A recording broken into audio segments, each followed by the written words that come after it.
Olá, minha gente, o nosso encontro de finalzinho de tarde, começo de noite, está começando o nosso bate-papo das 6, né? Nossa mesa redonda, recebendo aqui os convidados, falando das coisas mais importantes, né? Aquilo que interessa a cada um de nós, cidadão linharense, capixaba e brasileiro.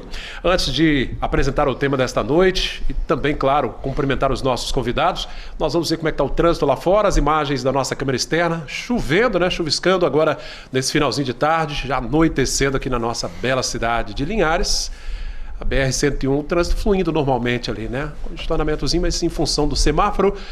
Enfim, a noite que chega, o final de semana que chega, e nós aqui trazendo mais um tema em debate, em discussão, uma conversa boa, agradável, levando até você as principais informações através aqui da TV Sim Linhares. E você que ouve também pela rádio Sim FM 106,1, acompanha simultaneamente, né, a transmissão deste programa que vai ao ar até às 18 horas dessa sexta-feira. Tem uma reprise na manhã deste sábado, a partir das 6 da manhã, e no domingo à tarde, né? Você que está aí no sofá de casa, descansando neste domingo, também pode acompanhar a reprise deste programa.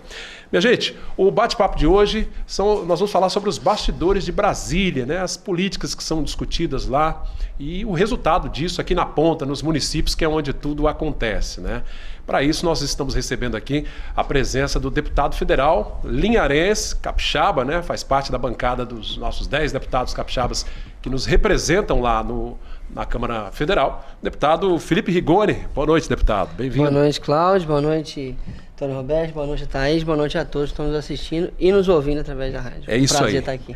Conosco também, representando aqui o agronegócio, falando um pouquinho sobre agricultura, o presidente do Sindicato Rural de Linhares, que gentilmente aceitou o convite. Antônio Roberto, obrigado pela presença. Obrigado, Cláudio. Gentilmente você está sendo gentil, né? Na verdade, a gente se sente prazeroso em estar aqui com você, participando, principalmente falando hoje aqui de um colega nosso, defensor, no tempo que foi legislador do nosso estado, Ataíde Armani, né, do qual eu cumprimento com muito respeito, e atuante aqui, né, um jovem da nossa cidade, Felipe Rigoni, e a TV Sim, como sempre, nos recebe aqui para estar dando um recado do nosso agronegócio, da nossa cidade de Linhares. Essa é a nossa ideia, levar para quem está em casa essas informações tão importantes.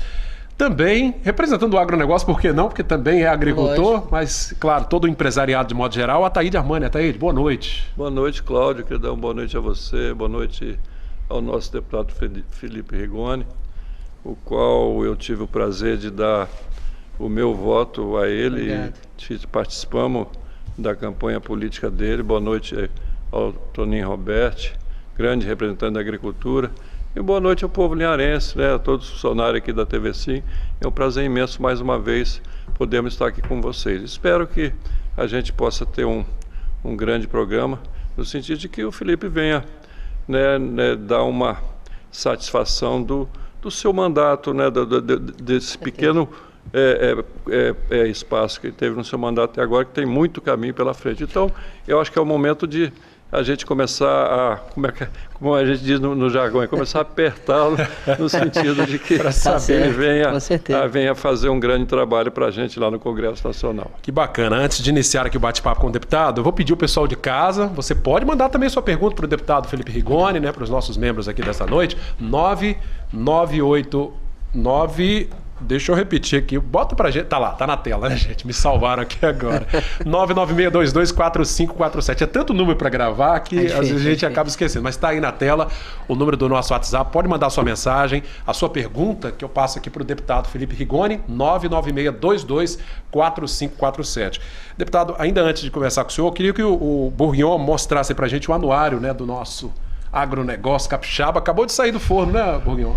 Eu trouxe de primeira mão, né, Cláudio? Isso aqui, vou me sentir feliz em poder estar presenteando aqui ao Felipe Rigoni, nosso deputado federal, né? E conhecedor de números que é a nível nacional, o mundo, e agora mais ainda com esse anuário aqui do nosso estado do Espírito Santo, de todas as riquezas e de todos os segmentos nossos que constam nesse anuário. É com muito prazer, Felipe, que eu te entrego um desse. Muito obrigado, Felipe. Também ao Ataíde Armani, com a mesma satisfação. Obrigado. E a você, Cláudio, representando aqui o nosso segmento, que também sempre né, como todos que estão aqui, parceiro do agronegócio do Espírito Santo, nas nossas notícias, no dia a dia, em especial no domingo, que nós temos um programa especial por essa rede Sem TV, dúvida. que isso aqui é em nome para você e em nome do Sindicato Rural de Linhares. Muito obrigado, Antônio Roberto. O anuário que traz aqui um raio-x, né, gente? Um retrato do nosso agronegócio, né, deputado? O Espírito certeza. Santo, que é pequenininho, se compararmos aí com os maiores estados do Brasil, mas que tem uma força tremenda nesse segmento, A né? gente é pequeno, mas a gente é rápido. Essa é a questão. Pequeno, mas é forte, Então, né? na logística, na agricultura, no petróleo e gás, nós temos uma importância enorme para o nosso país. Que maravilha. Na balança comercial do ano passado, o agronegócio não teve o mesmo destaque de anos anteriores, mas foi positivo, né? Foi positivo, assim, em comparação com 2018, 17, 16, que foram anos muito bons para a agricultura, diferente do Brasil como um todo, que estava em crise. 2019 foi um ano pior para a agricultura, o que não quer dizer que foi ruim, tá? Isso é bem importante dizer. A agricultura ela tem uma dificuldade enorme, que nós temos um nível de endividamento rural muito grande, e aí temos um desafio, inclusive governamental, para ajudar o refinanciamento dessas dívidas que foram causadas, em sua grande maioria, não por descuido do produtor, lógico, em alguns casos, mas essencialmente por conta de intempéries climáticas. É algo, inclusive, que o Espírito Santo sofreu bastante, e tivemos uma medida provisória aprovada agora no dia 4 de março, essa semana, né? Que ajuda o refinanciamento dessas dívidas, e agora está para ser sancionado pelo presidente Bolsonaro. Ou seja, dá um alívio, né, Burguinho, para o produtor que está bem sufocado aí, né? Cláudio, é claro que é uma medida importante, como Exato. o Felipe colocou aqui, aprovado dia 4 pelo Senado, né? Falta só o presidente sancionar. Ainda. Isso. A gente sabe da importância disso. Agora, quando o Felipe fala dos produtores, igual ele colocou, bem colocado, na maioria deles são bem intencionados e com vontade de pagar. Mas a medida provisória 897, ela coloca uma taxa de juros 8 a 12%. a 8, pois é, como o Felipe colocou, de 8 a 12% nessa negociação. Nós estamos falando de uma taxa Selic hoje de 4,25. E a gente coloca numa dificuldade que eu entendo para os produtores, de difícil comprometimento da sua renda para estar arcando com essa dificuldade toda. Quando a gente fala no setor, quando nós falamos aqui do Espírito Santo, que nós tivemos uma seca muito grande de 4 anos de prejuízo, Exato. a gente tem uma dificuldade grande. Mas o que ficou mais difícil que eu acho agora, Felipe, e aí, já fazendo um pedido, como Claro. que você poderia estar intervindo e ajudando os produtores?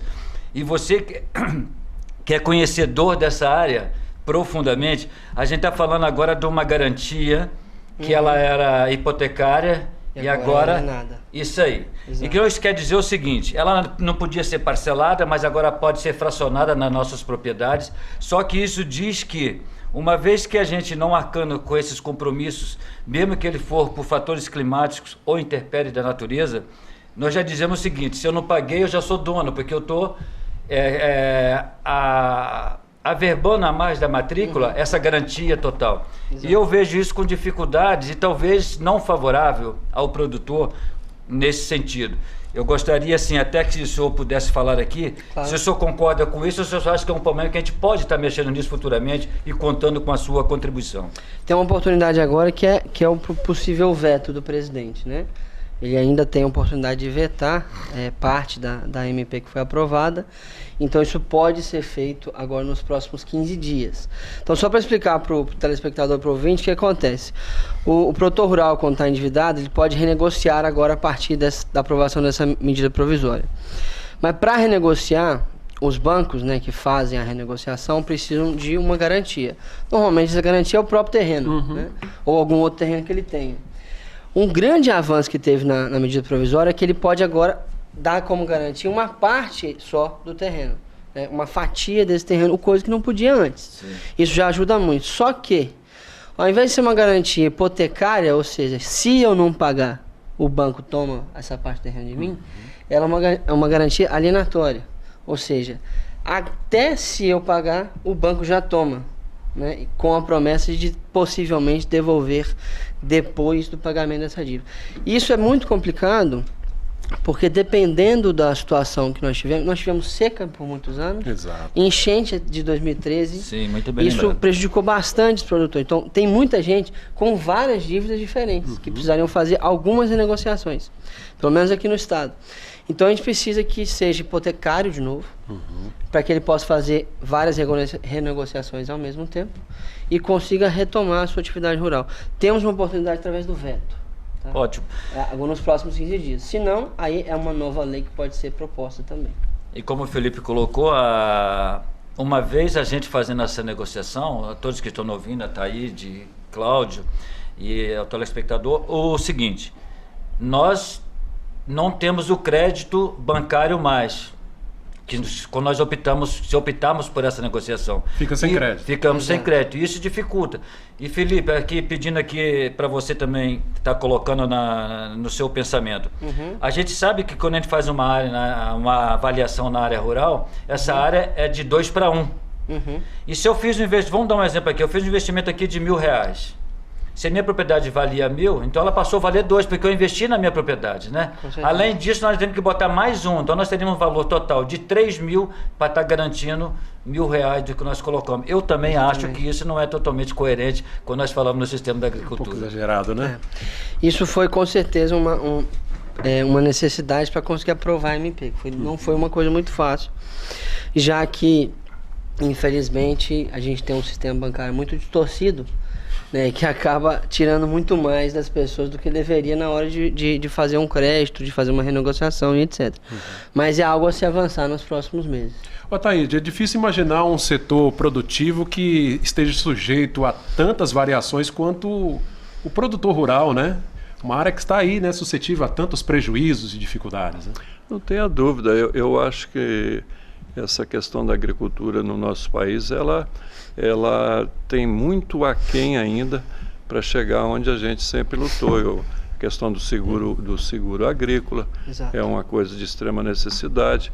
A questão do incentivo maior ainda ao cooperativismo. A agricultura só vai ser forte baseada no cooperativismo, senão não vai chegar a lugar nenhum. Essa questão dos pequenos e micros agricultores, eu acho que tudo isso são questões que nós temos que ver.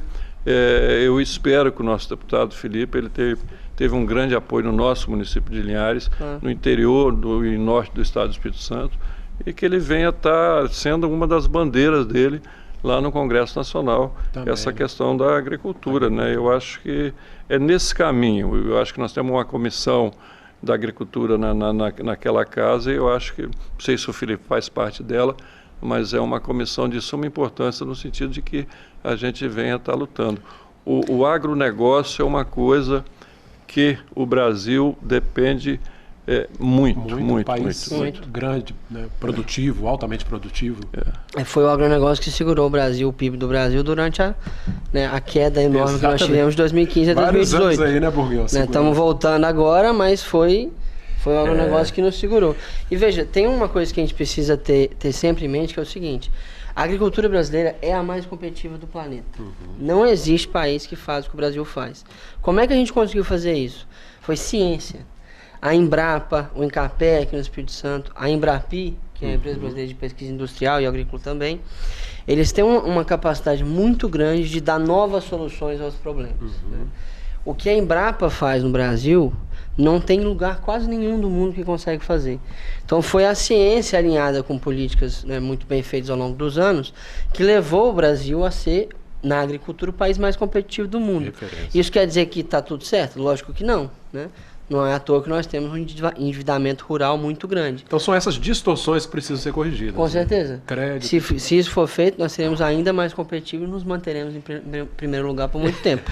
Fico feliz de ouvir essa fala do Felipe, assim, com o pensamento dessa importância do agronegócio, do setor para o Brasil.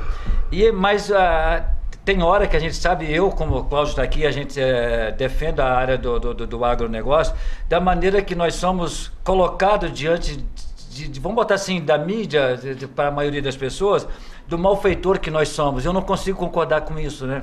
Que nós somos um malfeitor. Nós somos um... Malfeitor em que aspecto, Burguinho? Malfeitor quando fala que nós somos responsáveis pelo desmatamento ambiental na totalidade, que não somos. Nós colocamos hoje, o Felipe deve saber disso, nós temos 62% de todas as reservas naturais do Brasil preservadas. Exatamente. Nós estamos falando no produtor é obrigado, por lei, a doar 20% das suas áreas para o governo.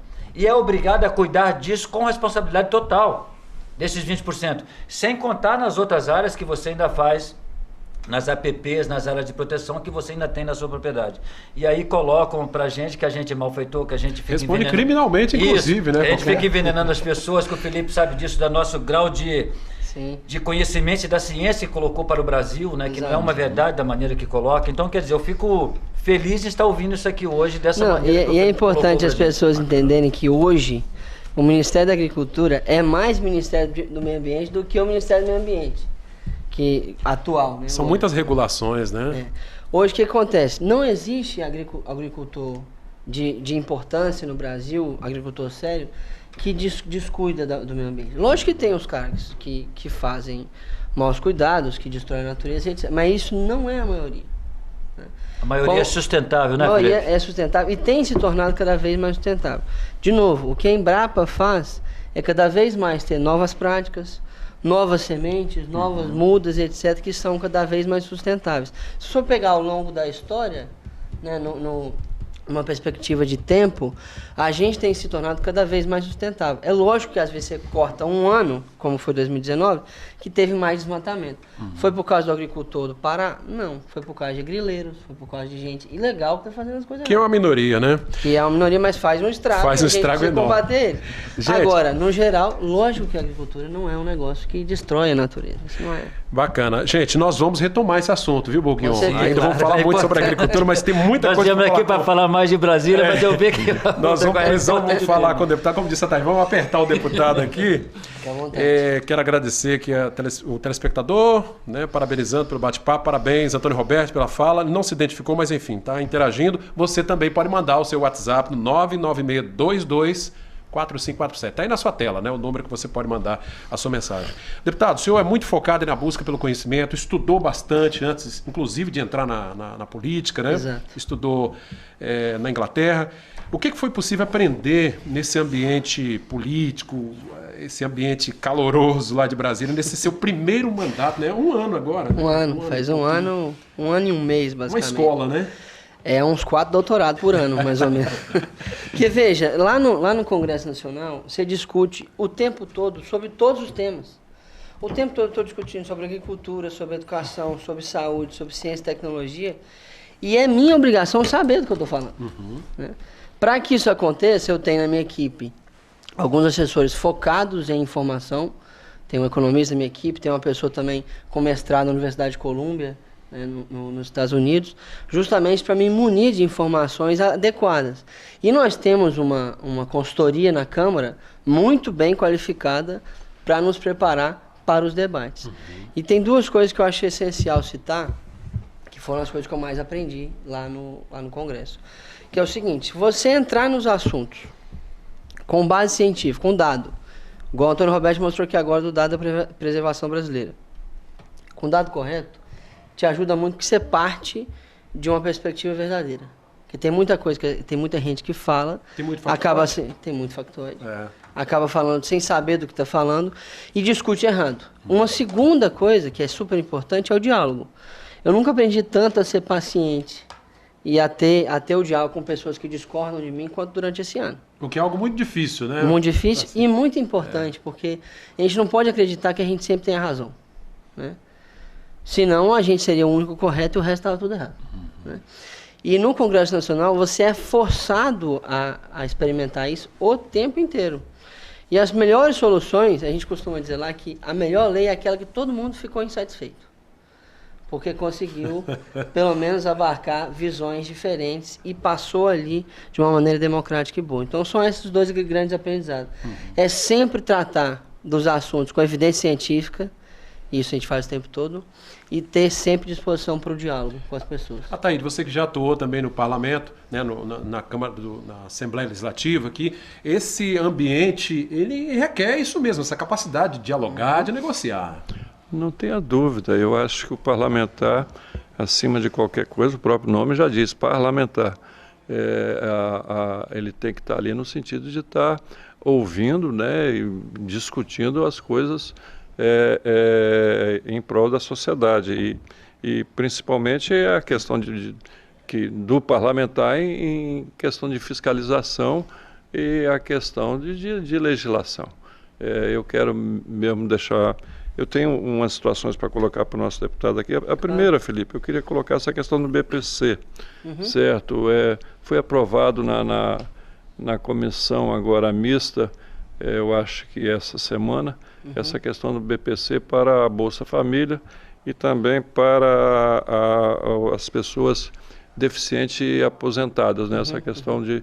Eu queria saber qual a posição do parlamentar, como é que está a situação dele em briga disso. A gente sabe que existe uma certa resistência por parte da parte econômica do governo, no sentido disso, mas eu acho que é uma distribuição de renda de extrema necessidade, principalmente para aquelas pessoas que têm a necessidade disso. Eu costumo dizer que eu sou um deficiente, me tornei deficiente, como o deputado Felipe, né? Mas nós temos as condições financeiras de nos estar nos sustentando e dando a gente uma coisa que muitos não têm. Então, eu acho que essa questão do 13º, tanto do BPC para a Bolsa Família e para essa questão do deficiente, é uma coisa de extrema necessidade. Então, eu queria deixar aqui essa pergunta ao deputado e também ele colocar aí para os nossos deficientes né, o seu posicionamento nesse sentido lá no Congresso Nacional. Legal, são duas partes. Vamos lá. Em relação à Bolsa Família, muito melhor do que dar um 13º no fim do ano é você reformular o Bolsa Família. Por quê? Hoje são dois patamares, o patamar de extrema pobreza e o patamar de pobreza. O patamar de extrema pobreza dá R$ 89,00 por mês para a família.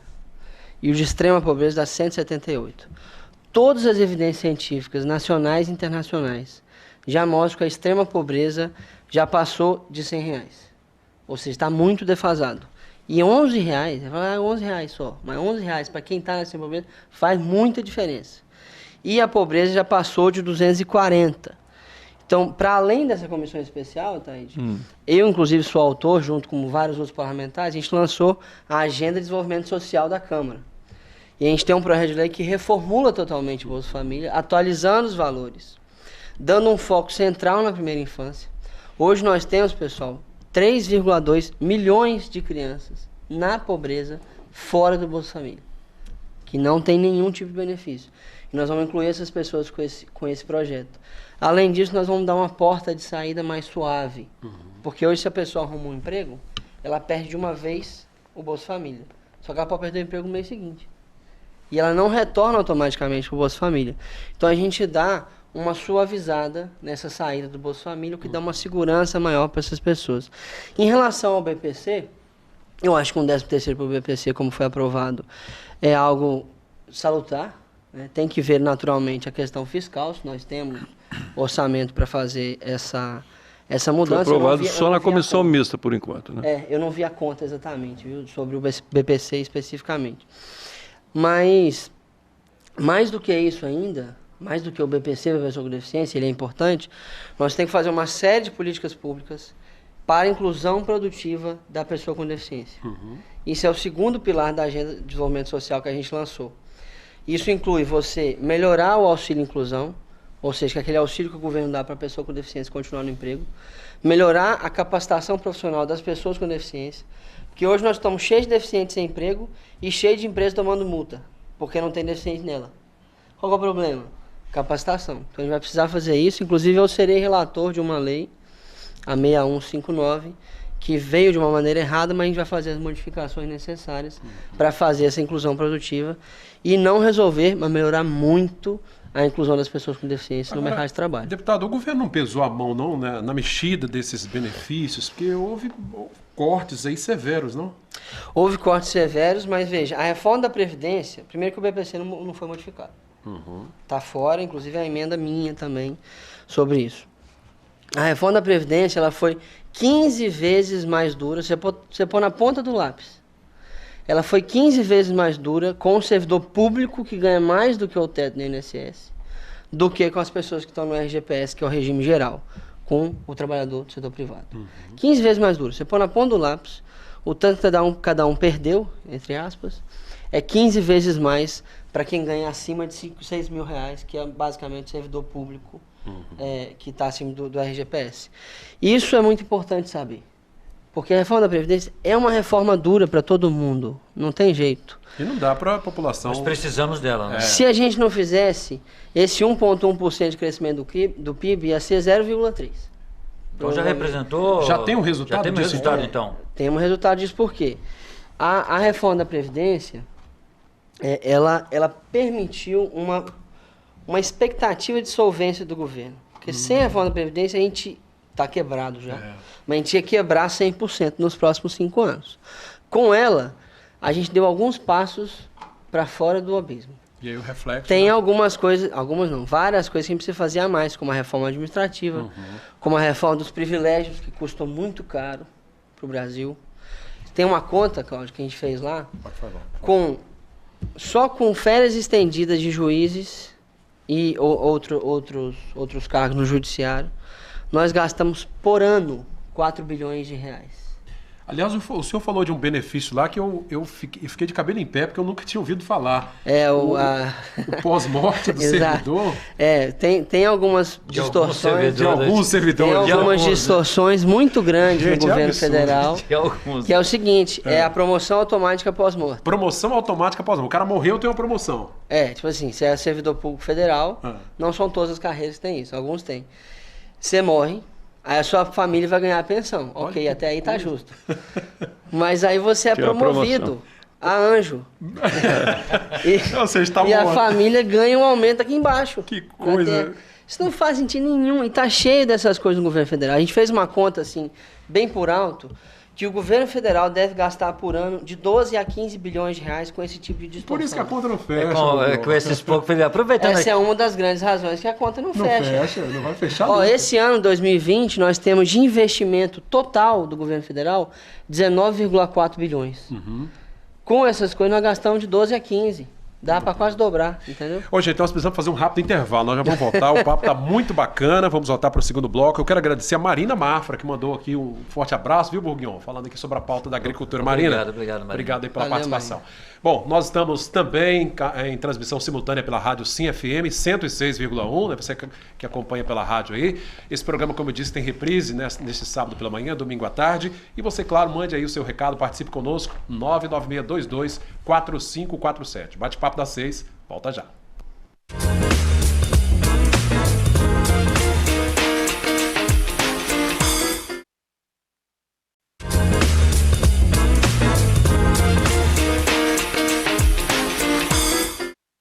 Ok, estamos de volta com o Bate-Papo das 6 nesse nosso segundo bloco, ao vivo pela TV Sim, canal 16.1, também a transmissão simultânea pela rádio Sim FM 106,1. Eu repito, tem as reprises desse programa na manhã deste sábado, de 6 a 7, e também no domingo à tarde. E claro, estamos também para o mundo inteiro através do simnoticias.com.br, o site aqui da Rede Sim, simnoticias.com.br. Retomando o bate-papo com o deputado federal Felipe Rigoni, recebendo aqui também o presidente do Sindicato Rural de Linhares, Antônio Roberto Bourguignon, e o empresário Ataíde Armani. Antes de passar a palavra a Ataíde, que tem uma demanda importante com relação às pessoas com deficiência, a Joelma, o Ataíde, Joelma Sardinha, telespectadora, mandando recado aqui. Dá um abraço, meu amigo Ataíde. Tá aí, sou deficiente também, estou aqui ligadinho, Ataíde. Que bom. Vamos lá. Ataíde, em relação às demandas... Não, eu queria deixar aqui com o Felipe. São dois ofícios que eu enviei ao gabinete dele, como presidente da DEFIL. Eu estou respondendo a presidente da DEFIL. Eu costumo dizer, Felipe, que o grande presidente da DEFIL em Linhares, e eu já tive a oportunidade de outras vezes estar aqui dizer, sempre foi meu amigo Zé Geraldo e sempre será. Claro. Eu simplesmente estou ajudando no momento a ele a administrar aquilo, mas mais ele do que eu. Nós oficializamos no dia 3 de dezembro de 2019, e eu gostaria que você mandasse a sua assessoria ver, um ofício ao seu gabinete, no sentido, em primeiro lugar, da Lei 8.203 de 91, que é a questão da cota, certo? Que tem as suas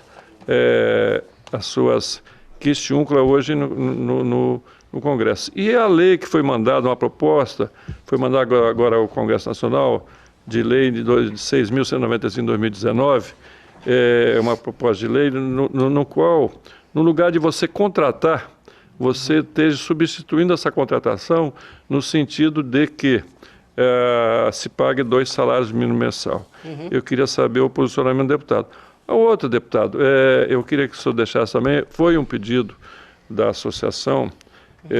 Nós temos uma área de terra grande aqui no bairro Interlago, né, e sempre foi uma luta nossa, foi e continuar sendo a questão da qualificação do deficiente físico, certo? Então, de Vossa Excelência, você tem 3 anos ainda pela frente aí, de junto ao governo do Estado, ou junto a emendas parlamentares de Vossa Excelência, no sentido de que a gente possa estar construindo nessa área uma obra na qual se qualifica o deficiente físico para trabalhar. Está vendo muitas empresas, né? Essa semana mesmo eu tive ontem o prazer de ver que saiu 2 ônibus daqui de Linhares para se qualificar para Café Cacique lá no Paraná, sendo que poderia ser classificado aqui. Essa empresa vai ter que contratar 5% de deficientes físicos que não são tão qualificados. Então, eu acho de suma importância. Então, eu vou deixar a cópia com sua assessoria desses 2 ofícios e gostaria que Vossa Excelência olhasse isso com carinho. Mas, principalmente, essa questão da Lei 6.195, essa proposta que foi emendada. Eu gostaria de saber do deputado. 6.159. 6.159. Eu vou ser relator dessa lei, inclusive. Ela é uma lei que deu muita polêmica no fim do ano passado, porque ela traz nela algumas coisas muito antigas de capacitismo, que de fato não é bom. Mas como, inclusive foi uma das condições que eu coloquei para ser relator, nós vamos transformar essa lei, que era uma lei que veio de forma ruim, em algo bom para as pessoas com deficiência. Porque o problema, ele existe, né? Nós temos cotas para deficientes no mercado de trabalho e apenas 50% delas são cumpridas. Nós temos ainda metade das cotas que não conseguem ser cumpridas e nós vamos precisar fazer algumas modificações, tanto na lei quanto em algumas políticas públicas, para a gente conseguir ter mais deficientes físicos e visuais, etc. E essa questão da qualificação pesa nesse aspecto, deputado? Pesa, é o que mais pesa nesse aspecto, né? A principal dificuldade, tanto do deficiente quanto da empresa para se inserir no mercado de trabalho, é a qualificação. Como eu disse no bloco anterior, está cheio de deficientes sem emprego e cheio de empresas tomando multa, porque não cumpriu a cota. Tá? E aí, essa questão de pagar, ao invés de contratar, pagar 2 salários mínimos, ela é problemática por quê? Por causa do custo da inserção de um deficiente em uma empresa. Né? Em média, qualquer deficiente ele tem um custo a mais para estar no mercado de trabalho de 40% a 60% do seu próprio salário. Então, se você vai para as profissões com um pouco mais de qualificação, passou de 3 salários mínimos, se tiver essa questão da multa de 2 salários mínimos, ninguém vai contratar deficiente, porque é mais barato pagar os 2 salários mínimos. Então, nós vamos ter que fazer uma modificaçãozinha nesse sentido, para você continuar com o incentivo de contratar o deficiente. Tem uma série de questões que a gente pode fazer. Contratação seletiva é uma modalidade de contratação para pessoa com deficiência grave que dá para fazer. Gradualmente a gente vai aumentar o número de pessoas com deficiência que cumprem a cota. E aí está envolvido, inclusive, a sua segunda demanda, que é locais e políticas públicas de qualificação de pessoa com deficiência. Treinar esse pessoal. A CETADES estadual, que é a Secretaria de Trabalho, Assistência e Desenvolvimento Social, ela já está trabalhando comigo, inclusive, na criação de uma coordenadoria de acessibilidade, responsável essencialmente para coordenar as políticas públicas de mercado de trabalho para pessoa com deficiência. E aí sim, pode envolver locais, como você falou, isso pode ser muito bem feito, mas essencialmente vão preparar essas pessoas, né? Eu tive uma oportunidade que não é todo deficiente que tem. Eu estudei em uma universidade muito boa no Brasil, uma universidade excelente fora do Brasil. Posso dizer que a maioria não tem. Não, a brutal maioria não tem. Essa é a questão. Eu tive esse privilégio de fazer uma faculdade também particular e de Direito em Colatina, que não é todo deficiente que tem essa facilidade. Exatamente.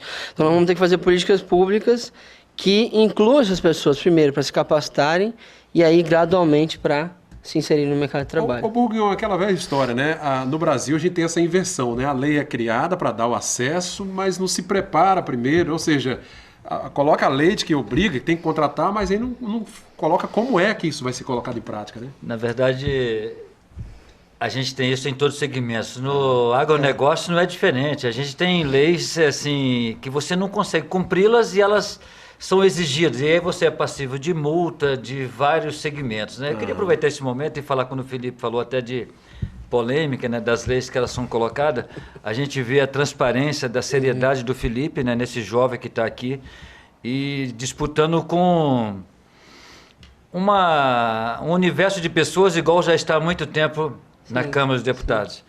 Quando o senhor votou a favor da reforma da Previdência, o senhor, bom dizer, entre aspas, foi quase punido pelo seu partido, né, PSB. Essa dificuldade do entendimento de o que é bom para o Brasil, para alguns pode não ser, o que o senhor acha que motiva isso, essas pessoas pensarem diferente, em estar ajudando a maioria, mas porque estaria contrariando menos? Por que isso está enraizado no sistema nosso político e nós temos dificuldade em encontrar essa mudança? Precisamos realmente da troca de pessoas ou precisamos de educar pessoas para estar fazendo a troca no sentido da educação e da cultura do povo brasileiro? Precisamos das duas coisas, mas vamos lá. Veja, acho que tem dois aspectos envolvidos aí. Primeiro, assim, tem coisas que você de fato não tem certeza se é ou não o adequado. Então, vou dar um exemplo aqui. A reforma da Previdência. A brutal maioria das evidências científicas mostram que a gente tinha que fazer uma reforma. E tinha que fazer uma reforma nas linhas da que a gente fez. Tem evidência que mostra diferente? Tem evidência que mostra diferente. Mas a maioria das evidências científicas, dos estudos científicos feitos, mostram que a gente fez o movimento correto. Lógico que não é a previdência ideal. Eu votaria uma previdência melhor, na minha opinião. Melhor em todos os sentidos, tanto fiscal quanto social. Mas foi a que a gente conseguiu montar. Agora, um segundo aspecto é o aspecto político. Né? Tem gente que foi contra a reforma da Previdência porque precisava ou queria ser contra o governo. Ou seja, para parecer bem, vamos falar bem a verdade, é isso? Exatamente. Ou manter então, a coerência daquilo que defende.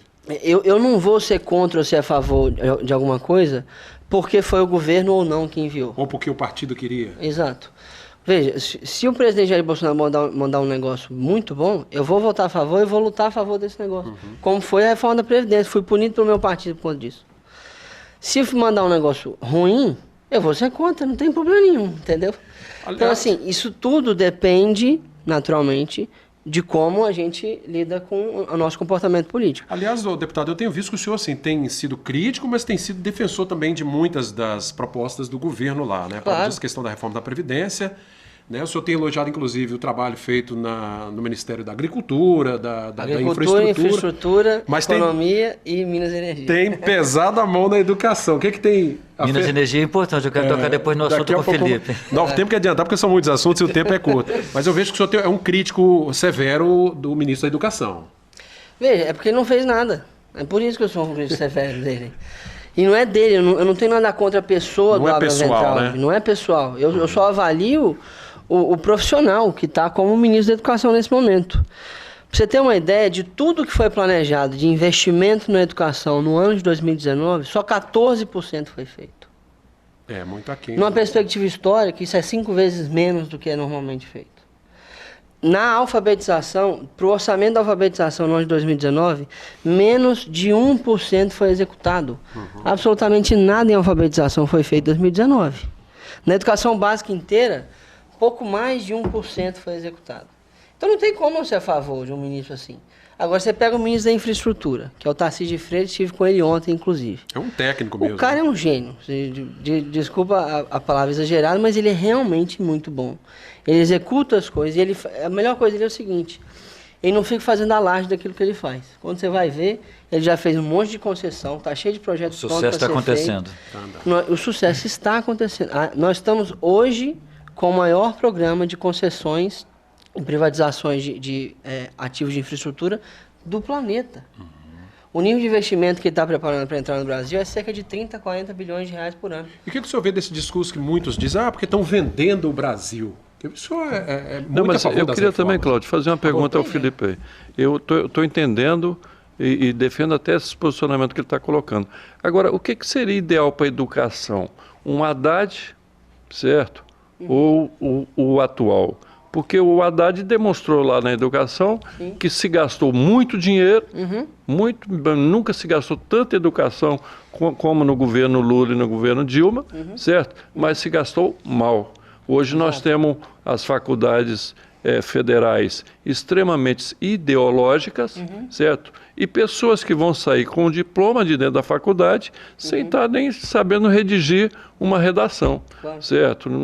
Então, eu gostaria de saber do Felipe o que seria melhor para a educação do nosso país. Melhor, né? Porque o nosso governo do Estado mesmo, que eu fui... votei para ele, briguei pelo Renato, ele para mim fez uma grande besteira não aceitar uma escola militar aqui dentro do Estado. Porque eu acho que o Toninho, né, não foi a questão do Felipe, acho que dos pais dele, mas eu nunca entrei na sala de aula sem cantar o hino nacional, eu cantava o hino da bandeira no dia da bandeira e assim por diante. Então nós tínhamos não é questão ideológica, nós tínhamos um patriotismo e que está faltando isso hoje na educação.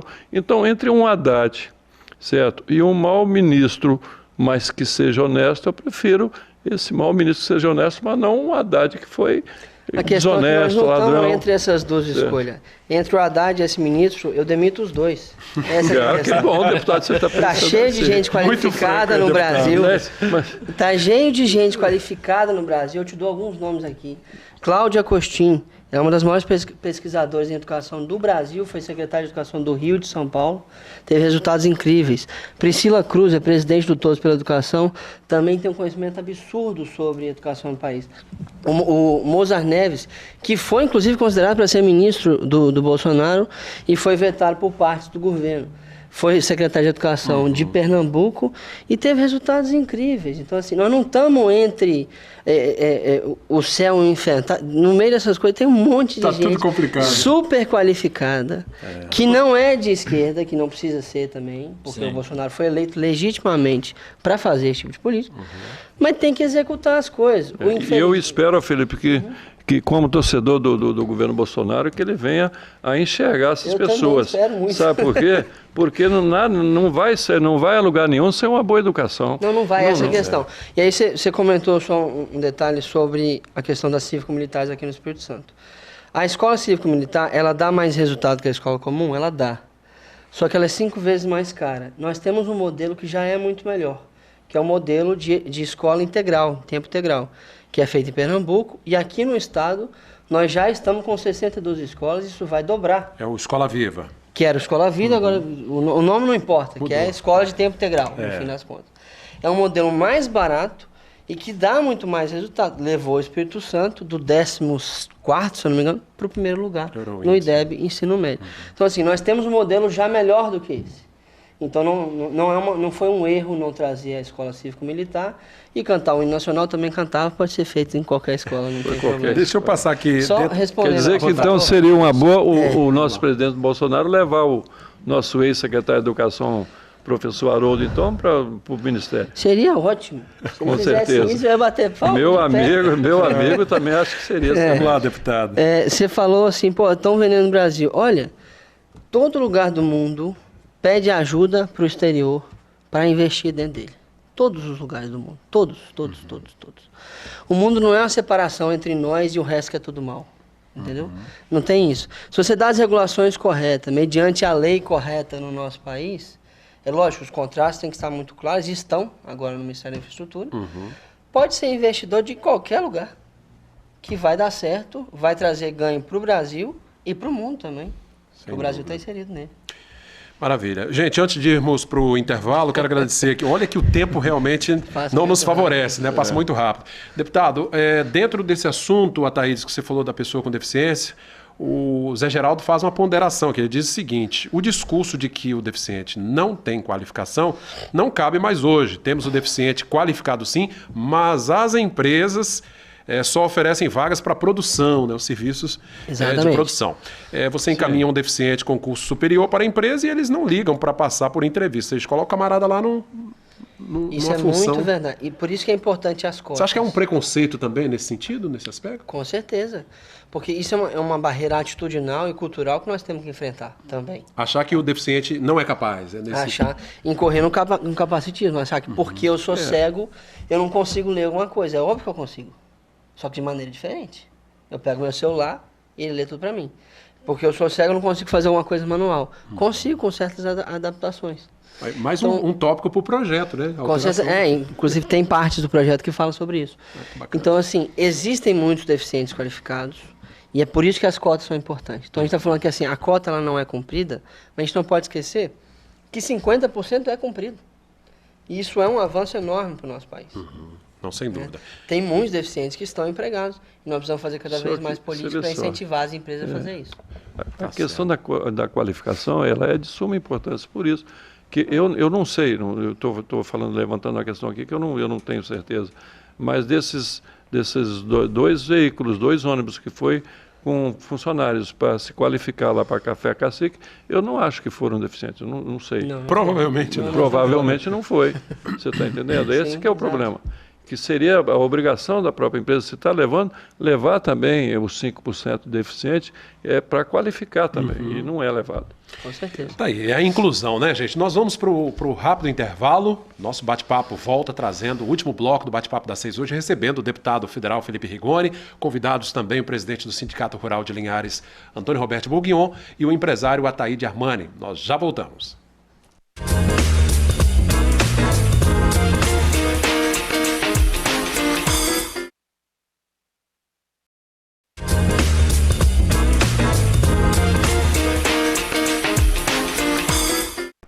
Gente, estamos de volta com o nosso terceiro e último bloco, nosso último bloco bem curtinho, né, do bate-papo de hoje, agradecendo a você que nos ouve também pela Rádio Sim FM 106,1. Muitas perguntas chegando aqui pelo nosso WhatsApp, vamos passar rapidinho para o deputado. Questionamento aqui, deputado, de um morador de Soretama, produtor rural, dizendo aqui que no ramo do plantio de celuloses, me deparei com a lei que, na opinião dele, é inconstitucional no município de Soretama. O município proíbe o plantio com a finalidade de celulose, fabricar papel, né? Mas permite o plantio para outras finalidades. Ele diz que a lei é inconstitucional. Isso tem que ser avaliado também, né? A inconstitucionalidade dessa lei tem que ser avaliada porque é lógico que você não pode vedar um certo plantio para uma finalidade e liberar para outros. Mas o município ele pode controlar a utilização do seu território. É o tamanho da área, né? Porque como o Soretama tem a área da reserva e etc., eu não tenho certeza se isso é inconstitucional. Se for, é só ir no Ministério Público, no Tribunal de Justiça, que essa lei é revogada. Ele mesmo pode fazer isso. Ele mesmo pode fazer isso, inclusive. Rapidamente aqui, mais uma perguntinha. Boa noite. Aqui ele já está falando de eleição municipal. O telespectador, eu vou passar a bola aqui. O nosso amigo Baixinho Macaqueiro, lá do Santa Cruz, né? Baixinho. É isso aí, Baixinho. A minha pergunta é para Felipe, se ele já sabe quem apoiará para prefeito. Aqui em Linhares? Deve ser, né? Deve ser. Já tem um candidato? Não, eu ainda não sei quem que eu vou apoiar para prefeito de Linhares. Eu tô até porque eu tô de saída do meu partido, então essa construção política eu vou fazer com base nas pessoas que logicamente, têm caminhado com a gente e que têm, né, conhecimento suficiente e capacidade para serem políticos. Mas ainda não defini o meu apoio para a Prefeitura de Linhares. Bacana. E por fim aqui mais uma telespectadora pedindo para citar a questão dos MEIs, micro e pequenas empresas, um segmento importantíssimo, né? Agricultura, indústria, comércio, as pequenas agroindústrias. Fica para um próximo programa, né? Porque são muitos assuntos. Uma coisa a citar que é importante, dentro das minhas emendas parlamentares, nós colocamos uma parte delas para um programa que faz parte daquele Brasil Mais, que foi lançado pelo Ministério da Economia, que é um programa de capacitação de empreendedores em todo o Brasil. Nós vamos capacitar cerca de 1.000 empreendedores aqui no estado, microempreendedores essencialmente, para serem melhores nos seus empreendimentos e termos mais negócios criados. É isso aí. Bourguignon. Felipe, nós sabemos dos desastres de Mariana que a gente teve em Linhares, e Linhares é o município mais afetado desse segmento quando nós falamos na área territorial. E nós sabemos que nós tivemos muitos produtores e com uma cultura importante na nossa região, que é o cacau, entre os melhores do mundo. Exatamente. E nós tivemos perda significativa, além disso tivemos segundo impacto, que foi da Lagoa do Paraná, a segunda maior lagoa do Brasil, que dobrou de tamanho, e tivemos isso. E até agora, nós não tivemos ainda uma resposta aos produtores. Aos usuários, ribeirinhos, pescadores, sim, a gente sabe que a Renova atendeu. Agora, quando você fala na produção em si, agrícola, nós não fomos atendidos ainda, e você já nos recebeu em seu escritório em Linhares, e nós tocamos nesse assunto. O senhor tem alguma coisa? A gente sabe do pedido de prisão que foi feito ao Roberto Vac na Assembleia Legislativa nossa, né, que entrou com recurso antecipado. Claro. O senhor tem alguma coisa para estar nos colocando num curto tempo de prazo que nós temos ainda? Olha, a questão da Renova, que é a instituição que, na verdade, é a Vale. Né? Sim, sabemos disso. A gente não pode esquecer disso, não é uma instituição separada. É muito complicado porque tem o tal do TAC, que é o Termo de Ajuste de Conduta. Né? E tudo fica fora desse tal do TAC. Então, você tenta fazer alguma intervenção para realmente ter uma política pública integrativa aqui e de solução, acaba que tem uma resistência muito grande por parte da Renova para fazer essas coisas acontecerem. Um avanço que nós tivemos com o governo do Estado foi a Renova vai agora investir nas estradas, né, de povoação, regência, ali na ES 248. Então, vai ter agora um investimento para asfaltar essas estradas, o que vai ajudar. Agora, em relação aos produtores, confesso que ainda temos muita dificuldade. Tem que caminhar muito ainda. Né? É muito mais burocrático do que o governo. E olha que o governo é especialmente burocrático. A gente está chegando então, ao final já. É uma dificuldade enorme, mas continuamos na luta e vocês acompanhando a gente. Infelizmente o programa está terminando, mas antes aqui eu quero fazer só uma correção. Foi o nosso amigo Wilson Marchiori, ali do Sebrae, que mandou esse questionamento sobre os MEIs, micro e pequenas empresas de modo geral. É em parceria com o Sebrae. Né? Exatamente. O Sebrae que é um grande parceiro, né? Isso que eu falei vai ser em parceria com o Sebrae. Deputado, antes de a gente encerrar aqui, eu queria perguntar ao senhor algo que tem sido comentado nas redes sociais e tudo mais, com relação ao Renova, falamos da Renova, agora é outro Renova, o Renova BR, né? Esse grande projeto que em 2018 teve um papel fundamental apresentando novas lideranças. Sim. Há algum tipo de financiamento do Renova para candidaturas? Não, lógico que não. Isso é proibido. As pessoas precisam entender isso. O Renova BR, pessoal, é uma escola de formação de novos políticos. E políticos de todas as linhas políticas. No Renova, atualmente, eles estão com a turma de vereadores e prefeitos. Tem pessoas filiadas a todos os partidos. Todos existentes no Brasil. Porque não é função do Renova se preocupar com a ideologia da pessoa, com o programa de governo que ela quer tocar. O Renova, a função dele é formar melhores políticos, com atitudes melhores, que entendam como é que se faz para tomar uma decisão. E foi isso que ele fez comigo, que eu sou um dos formados pelo Renova, e é isso que ele está fazendo agora com os outros formados. É uma escola. É uma escola de formação. Escola essa que deveria ser feita pelos partidos.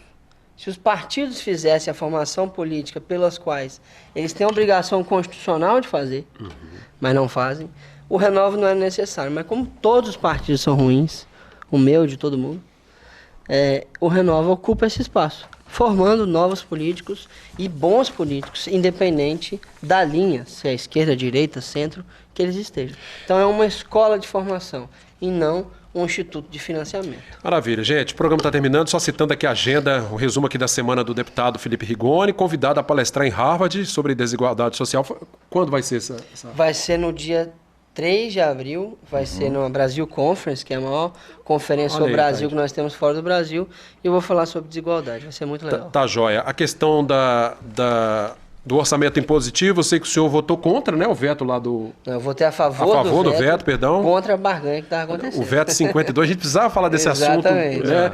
Para explicar um pouquinho para a comunidade.